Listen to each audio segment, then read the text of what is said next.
अस्सलाम वालेकुम नाज़रीन, उम्मीद है कि आप खैरियत से होंगे। नूरानी कायदे की तख्ती नंबर 1 के सबक नंबर 5 के साथ हाज़िर खिदमत हैं। आज के सबक का आगाज़ नून से होगा और आखिरी हरफ या है, यानी आज पहली तख्ती कंप्लीट हो जाएगी। तो आज के सबक के आगाज़ से पहले कल के सबक को दोहरा लेते हैं। जी वाइस, बिस्मिल्लाहिर्रहमानिर्रहीम। बिस्मिल्लाहिर्रहमानिर्रहीम। जी सुनाइए। गैन फा काफ काफ लाम मीम। शाबाश। तो पहला हरफ है नून। पहले इसके मखरज को देख लेते हैं। तो नून का मखरज लाम के मखरज के करीब करीब है, यानी ज़ुबान की करवट के अखीर से नोके ज़बान तक के हिस्सा जब ये सामने के 3 दांतों के मसूड़ों से लगे तो लाम नून अदा होता है। इसकी मशक कर लेते हैं। जी वाइस, नून नून नून। नून जी एक दफ़ा खुद पढ़िए। नून। शाबाश। तो अगला हर्फ है वाव।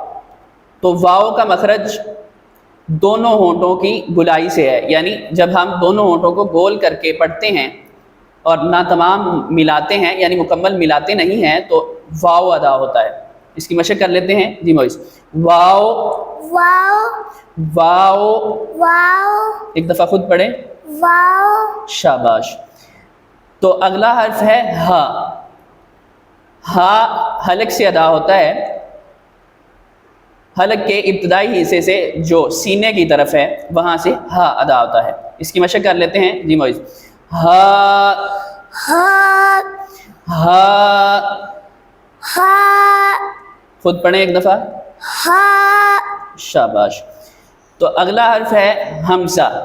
तो हमज़ा का मखरज भी हा वाला है, यानी हल का इब्तदाई हिस्सा जो सीने की तरफ है वहाँ से अदा होता है। जी मोइस, हमज़ा हमज़ा हमज़ा।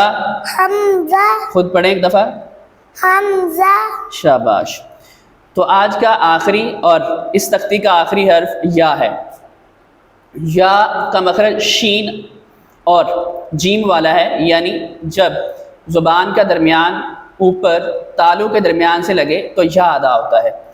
तो इसकी भी मशक कर लेते हैं। जी मोइस, या या या। या। खुद पढ़ें एक दफ़ा। या। तो आखिर पे आज के सारे सबक को दोहरा लेते हैं। जी मोइस, नून नून वाव वाव हा हा हमज़ा हमज़ा या। या। शाबाश। तो नाज़रीन, ये था आज का सबक। कल नई तख्ती के साथ हाज़िर होंगे। कल तक के लिए दीजिए इजाज़त। अल्लाह हाफ़िज़ व नासिर। वस्सलाम।